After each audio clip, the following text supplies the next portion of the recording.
Nah, inti dari cerita Yasin itu begini, Allah menceritakan pada kekasihnya yaitu Kanjeng Nabi Muhammad SAW bahwa di antara metode dakwah itu kirim utusan. Ya, saya ulang lagi. Dulu Rasul itu di ibu kota kan ya. Rasul semua itu yang Rasul betul.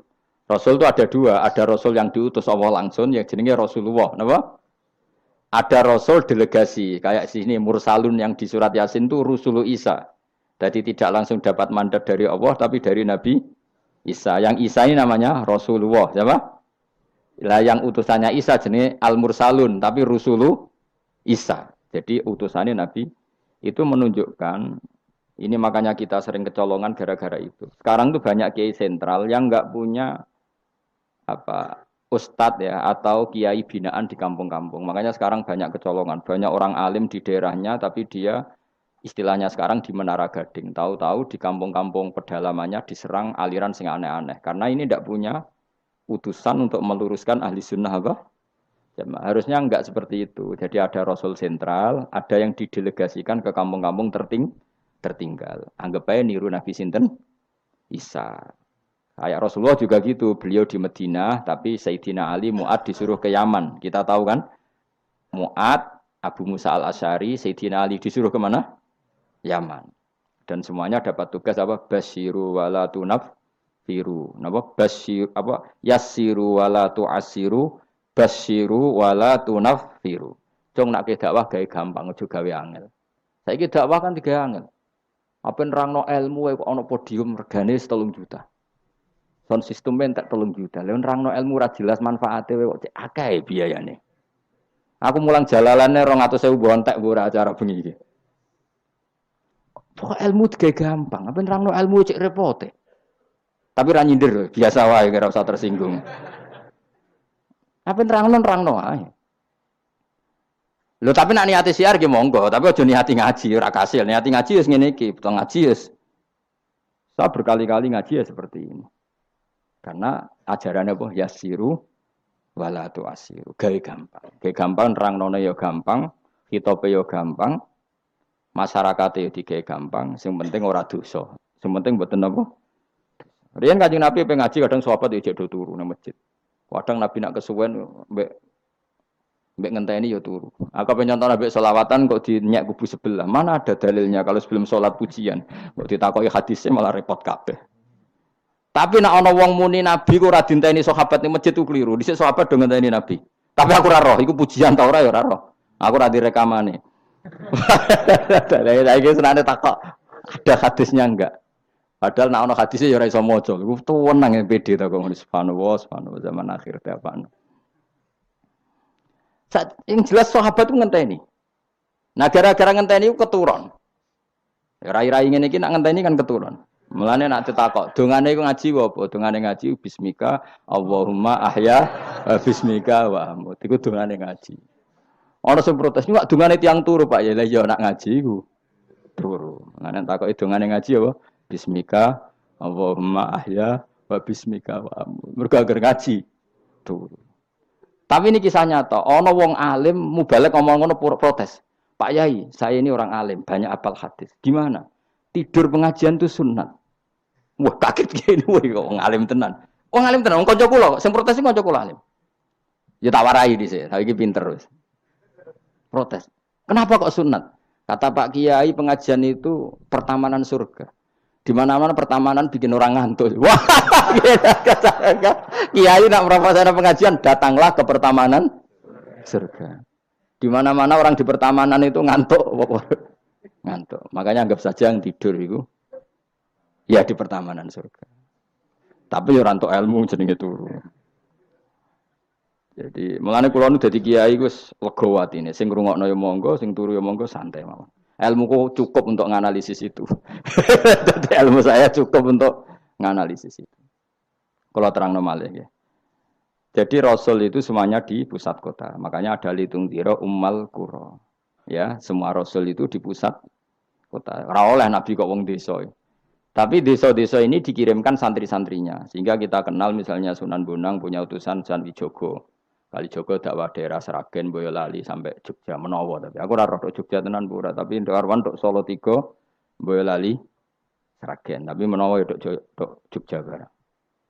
Terus Mbah Sunan Bonang punya murid Mbah Soleh yang sampai sarang misalnya. Itu mulai dulu gitu. Sehingga saya termasuk orang yang bapak saya kandung itu hidupnya itu paling 2 kilo dari makomnya banyak Sunan Ampel, Mbak Ibrahim napa? Asmorokonti. Ya Sunan Ampel itu tuh ketua Wali Songo, itu punya bapak itu di daerahnya bapak saya. Namanya Ibrahim napa? Asmorokonti. Nah, bahasa Arabnya As-Samarkonti. Terus ini punya bapak namanya Jumadil Kubro, itu di Mojokerto. Karena logikanya tadi, ketika dari mana itu Thailand atau Cempo. Cempo itu ke Thailand apa Myanmar ya? Apa Kamboja? Kamboja ya. Tapi sakjane rapati Kamboja, kowe kok roh nek iku Kamboja, ya ora roh. Pokoke Cempo lah. Ya kalau enggak Kamboja ya Thailand. Atau kubu sebelah ngono itu. Wah, angel temen redaksi ini. Daerah sebelah maksudnya daerah sebelah. Angel nerangno wong sufi angel. Mergo kowe wis terjustifikasi, penting ku nak ra paham muni wallahu alam. Kacau.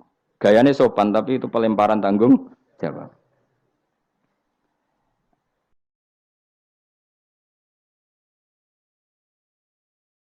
Nah, dugaannya para sejarawan, saya termasuk yakin yang versi ini kan beberapa sejarawan itu kan macam-macam. Ono sing nulis buku profesi, biasanya rapati paham. Umpamanya nulis itu profesi bentuk royalti. Ono sing kiai alim paham sejarah tapi mau nulis wedi ra ikhlas. Biasanya nulis itu untuk golek duit. Ono sing ora nulis ya ora paham koyo kowe, penting seneng kiai. Iku makome ya dhuwur. Ora penting seneng kiai. Nah keyakinannya banyak kiai itu Sunan Ampel itu lahirnya di Cempa. Jadi di bawah ke Tuban itu sudah ada. Sama beberapa ibu putri Cempa. Karena Tuban itu pelabuhan, kan dulu kan nggak ada akses kecuali apa? Pelabuhan. Maka turun di Tuban, ya di desanya bapak saya. Makanya keluarga besar saya itu dulu ya masih keren lah secara silsilah. Nah, maksudnya intisab ya, entah intisab gen maupun intisab nopo belajar. Ya. Intisab kan ada dua, ada gen, ada apa? Belajar. Nah, sama intisab nasab maupun intisab sabab. Ini penting saya utarakan. Sehingga orang yang tidak nasab pun untuk baru kayak Kanjeng Nabi Muhammad Shallallahu Alaihi Wasallam yaitu tadi karena kullu nasabin wasababin mungkotiun yaumal kiamah illa nasabi wasababi. Jadi wong sing wis gagal nasab ngene iki iku iso intisab Nabi lewat nasab sebab yaiku napa warasatul ilm apa? Warasatul ilm. Jadi kowe sekali ra alim wis taqabbalallahu minamikum taqabbal ya karim. Habib ora, ye ora, Gus ora, alim ora, sapa? Muhibbin, pecinta, penggemar. Kayak slang itu kayak ana penggemar itu. Nah, karena bapaknya Ibrahim Asmorokondi itu wali itu kan ya orang alim. Makanya dia ke Mojokerto. Karena tradisinya wali itu ngikuti Nabi, syaratnya Nabi dakwah itu di pusat kota. Zaman itu pusat kota Nusantara kan Mojokerto, karena di situ ada apa? Majapahit. Jadi secara logika masuk akal kalau Mbah Jumadil Kubro itu makomnya di Mojokerto, karena untuk mencari pusat kota. Paham ya? Jadi ini saya setuju dengan versi itu, karena coro hitungan-hitungan alim itu masuk akal. Paham napa? Singgah di Tuban karena pelabuhan, milih Mojokerto karena pusat kota. Karena semua nabi itu litung ziro, ummal qura, wa man haula. Nah, kemudian para nabi ini karena sentral di daerahnya, beliau untuk ke pelosok-pelosok kirim utusan. Itu disebut arsalna ilaihimus. Nah, utusan minimal 2 karena biar ada temannya. Ono konco ngrumpi, konco rembukan. Nah, dhewean kan repot. Nah, 2 ini kemudian ditambahkan 1. Fa'azzasna bisalis. Terus sunnah keempat, biasanya dalam proses dakwah itu dibenci banyak masyarakat. Kemudian Allah selalu bikin 1-2 orang yang mau iman dari kampung situ. Ya, dalam konteks ini Habib An-Najjar disebut wajah min aqsal madinati rajulu yas'a. Jadi polanya Allah ini akan terulang terus. Kalau kamu di dakwah di desa binaan maka yang nolak banyak, tapi selalu ada 1-2 yang menerima kamu. Nah ini yang awal 1-2 menerima kamu, insya Allah awal dari kebaikan segalanya. Asal kamu sabar.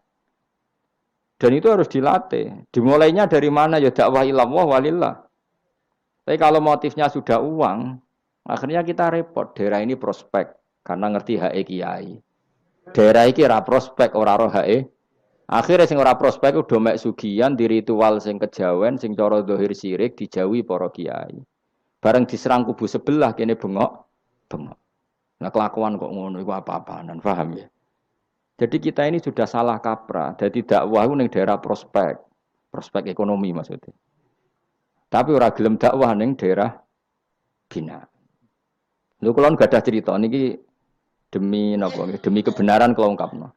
Di Pasuruan itu ada desa namanya Cowek. Itu dulu bapak ke sana itu pakai truk power. Truk power.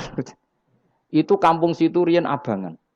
Saat ini termasuk menjadi kampung terbanyak hafidnya. Terbanyak hafidnya. Itu sekarang saya teruskan sudah jadi kampung yang maju itu hafid terbanyak termasuk terbanyak itu di situ. Itu dulu bapak ke situ numpak truk power. Nah, truk power iso munggah. Sama masih ingat kecilnya dijak ke sana. Terus sekarang yang dulu dibina bapak saya sudah diputu. Sekarang saya teruskan. Saya masih dakwah di sana. Kadang ya doawan ke saya. Us keren.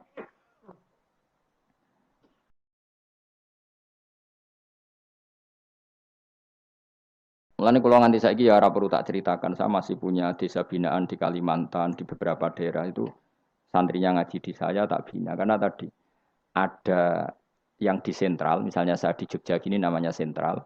Kemudian ada yang dikirimkan ke desa-desa apa? Bina. Dan itu cukup delegasi. Karena kalau kiainya induk ikut nguyur ning kono, engko terus kene kosong. Kadang tuke wayoan tok ora binaan. Ya ora apa-apa halal, tapi kadang iku binane ra kasil tapi wayohe kasil. Ya wong akeh ya macam-macam. Kowe ora usah protes. Engko nang protes ustaz juga manusia, jawabnya mau ngono ustaz juga manusia. Intinya itu menjadi inspirasi Rasulullah kemudian bikin dakwah tadi. Makanya Rasulullah ketika sugeng, rungono Nabi jelaskan pada akhirnya di mana? Medina kan. Anggap saja Medina itu ya Umayyah Qura. Tentu Umayyah Qura pertama itu Mekah. Terus kampung kedua Nabi Budi Medina. Saya beri contoh ya.